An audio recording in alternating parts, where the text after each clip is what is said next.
There's this mystery still surrounding the whole story about Plymouth in Massachusetts. What can you tell us? Wait for my book. Can we have a sneak preview? Wait for my book. I tell you, I was not held in the United States for any crime. Extradition, the only thing that has to be determined in the case of extradition are two questions. One, is there a treaty? If yes. Two, if that person is returned to his country, would his rights be observed? Those are the only two questions. I do not think the United States was comfortable with me returning to Liberia. And I was held in a maximum security setup. And I was not a soldier. I've never been a soldier in my life. And a lot of people helped me to get out. But the full story will come out in my book. Mr. President, would you like to visit the U.S. again? I would like to. I think for a Liberian, unless you have it rightly made with the United States, unless they understand you and you understand them, I think there will always be problems and Liberia would not develop. So as a former president and one who in the future will have a role in Liberia, it is important for me to go. I respect the United States. It's the world's only superpower. So I think being quote unquote in good books with them, I think is good for not just for me, but for Liberia. Do you think that the international media has misunderstood you? And that's one thing about the foreign media, which they do a whole lot. The foreign media have this concept. They will support their host government during crisis. Most maybe other little countries, they say, oh, you must be new. There's no neutrality in journalism in these big countries. When it comes to their national security, forget about neutrality. Patriotism. So it's all about patriotism. So for me, I understand it. They are controlled by interests. I hope and pray that sometimes you are lucky you find one journalist that says, okay, great. I don't like Mr. Taylor, but wait a minute. There are some questions that must be answered. Okay, you said Mr. Taylor is guilty of this. Well, bring some evidence to us. This, I think you are lucky sometimes, but I'm not surprised and I don't feel bad because I think they work on interests. Do you miss home? Yes, I do. How much do you miss home? Well,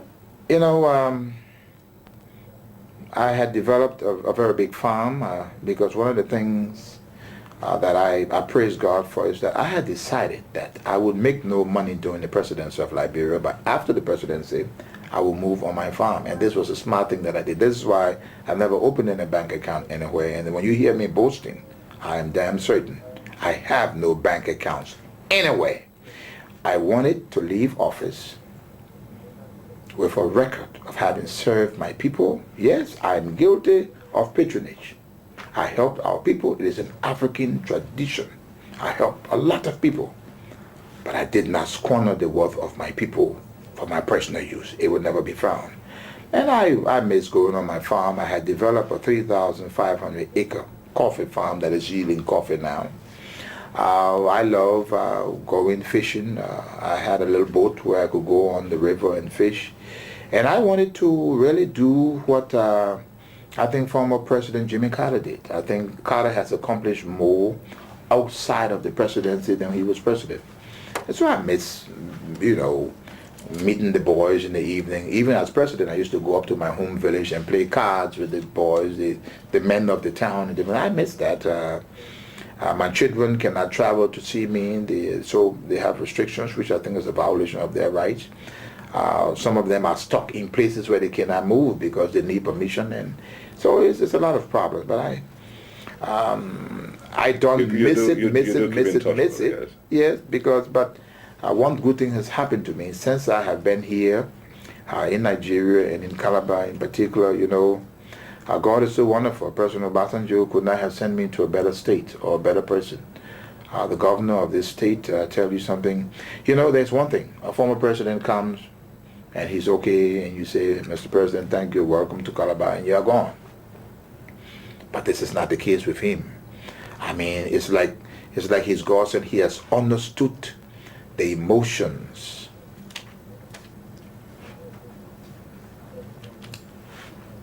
It's okay.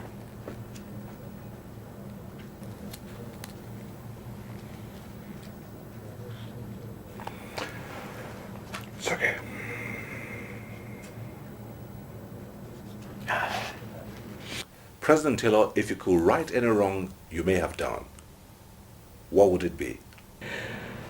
Well,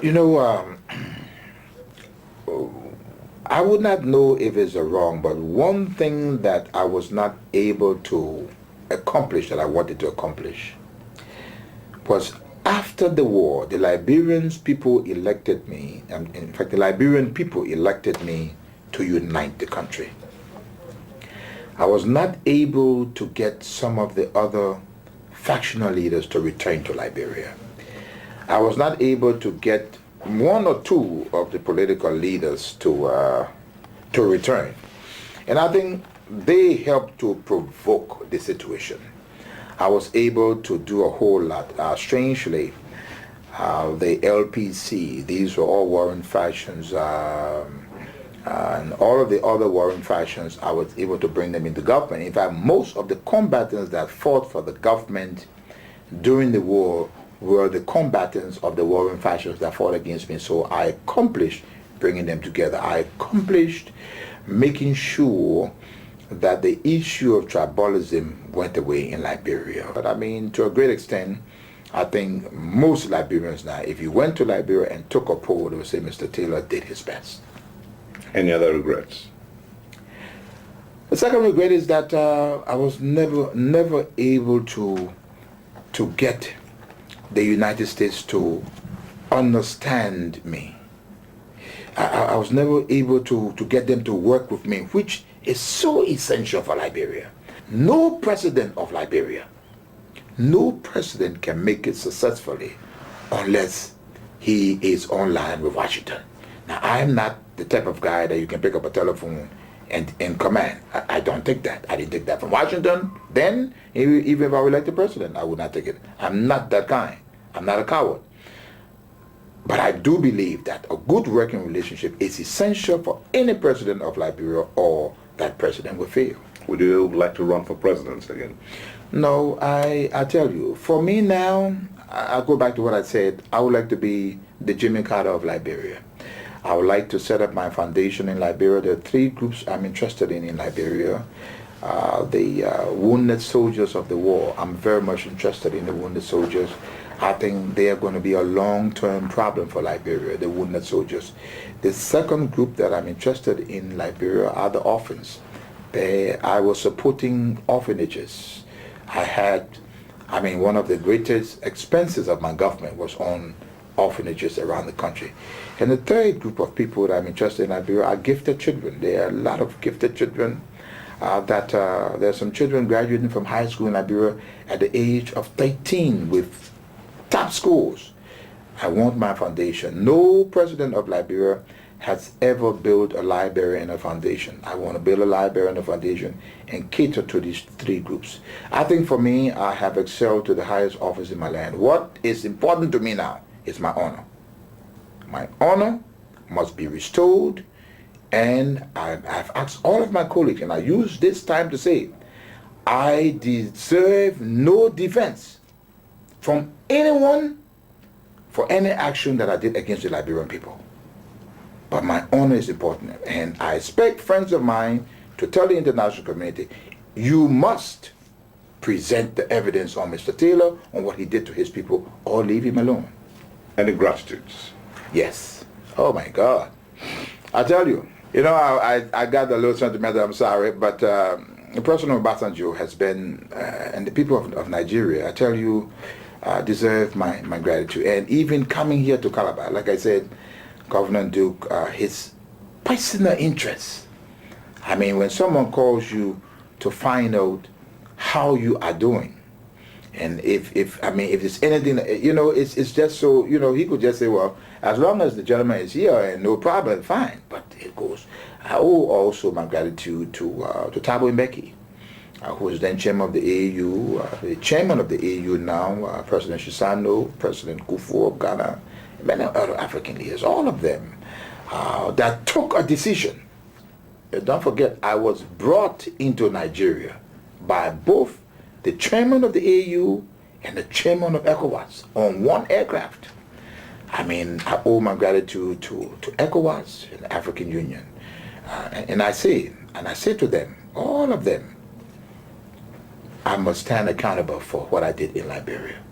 Also, I want to mention France has been very strong, Russia, other members of the council.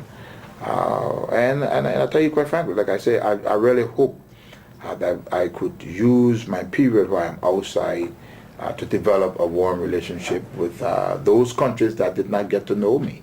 But I want to thank President Obasanjo and the government and people of Nigeria for accepting me here. And I want to say to Nigerians today, what Nigeria has done, the president and the government, is right. Nigeria is not just another country in West Africa. Nigeria can make or break black Africa. And I think the role of Nigeria's role extends far beyond just our diplomatic role. And for those Nigerians that have been adverse to my being here, if I had the opportunity, I would explain to them the details. It is not about protecting me from wrong that I have done. It's about looking at the bigger picture. You take a sitting African head of state and you disgrace him and you humiliate him on probable cause. But you exempt your own people. An ordinary private cannot be even questioned about what atrocity he's committing. I think for the first time we all must be proud that the AU, ECOWAS have stood up and said, no, there's something wrong here. And I think I owe my gratitude to all of them. Mr. President, it's been a pleasure talking to you. And thank you very much indeed. Thank you. It's been a pleasure.